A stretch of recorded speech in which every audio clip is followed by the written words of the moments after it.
Hi అండి, కమ్మటి గోంగూర పచ్చడి రోట్లో నూరుకుందాం వచ్చేసేయండి. ముందుగా ఒక కట్ట గోంగూర అయితే తీసుకున్నానండి. ఇలా ఎర్రగా ఉన్న గోంగూర తీసుకుంటే పులుపుగా ఉంటుంది, చాలా టేస్ట్గా ఉంటుందండి. అలాగే 10 పచ్చిమిర్చీలని తీసుకోవాలండి. ముందుగా ఒక బాండీ పెట్టుకొని 1 టేబుల్ స్పూన్ ఆయిల్ అయితే వేసుకోవాలండి. ఈ పచ్చిమిర్చిని బాగా వేయించుకోవాలండి. అలాగే ఒక 1/2 టీ స్పూన్ జీలకర్ర కూడా యాడ్ చేసుకోవాలి. అలాగే ఒక 1/2 టీ స్పూన్ ధనియాలు కూడా వేసుకొని ఇలా మంచిగా కలుపుకోవాలండి. పచ్చిమిర్చి బాగా వేగితేనే గోంగూర పచ్చడికి రుచి అయితే ఉంటుందండి. అలాగే ఒక చిన్న ముక్క చింతపండును కూడా వేసుకోవాలి. ఎందుకంటే ఆల్రెడీ మనకి గోంగూర అనేది పులుపు ఉంటుంది. ఒకవేళ పులుపు తక్కువగా ఉంటే గోంగూరకి చింతపండు కొంచెం ఎక్కువ వేసుకోండి. చూడండి, ఈ విధంగా మంచిగా ఫ్రై చేసుకొని ఒక గిన్నెలోకి అయితే తీసేసుకుందామండి. ఇప్పుడు సేమ్ బాండీలో మనం గోంగూరను అయితే వేసుకుందామండి. ఈ గోంగూర ఒక 5-10 నిమిషాల్లో మనకి చక్కగా మగ్గిపోతుంది.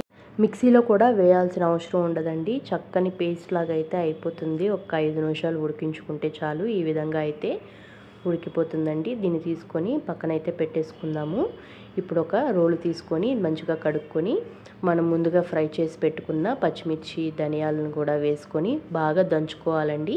రోట్లో ఎప్పుడైనా సరే పచ్చడి మెత్తగా అయితే నూరుకోకూడదండి. కొంచెం పంటి కింద తగులుతా కచ్చాబిచ్చాగానే నూరుకోవాలండి. ఇప్పుడు దీనిలోకి నేను 1/2 టీ స్పూన్ కల్లుప్పు అయితే వేసుకుంటున్నాను.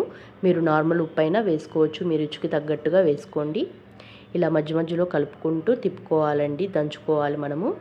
అలాగే ఒక 5-6 వెల్లుల్లి రెబ్బలు వేసుకుందాము. వెల్లుల్లి ఆరోగ్యానికి చాలా మంచిదండి. ఇప్పుడు దీనిలోకి 1/2 టీ స్పూన్ వరకు జీలకర్ర కూడా యాడ్ చేసుకొని వీటన్నిటిని కూడా మంచి పేస్ట్ లాగా వేసుకోవాలి.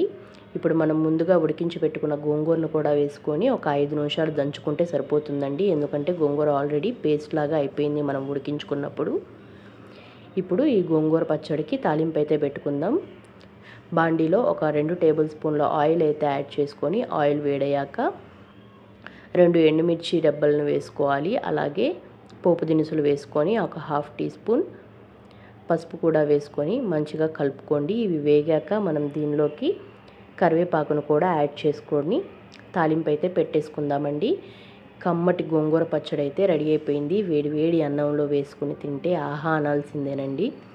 రోట్లో నూరుకుంటే ఆ టేస్ట్ వేరు కదండి. నేను ఎప్పుడు చెప్పేదే, అంత అమోఘంగా ఉంటుంది. లాస్ట్లో ఇలా పచ్చి ఉల్లిపాయలు కూడా వేసుకుంటే టేస్ట్ ఇంకా సూపర్గా ఉంటుంది.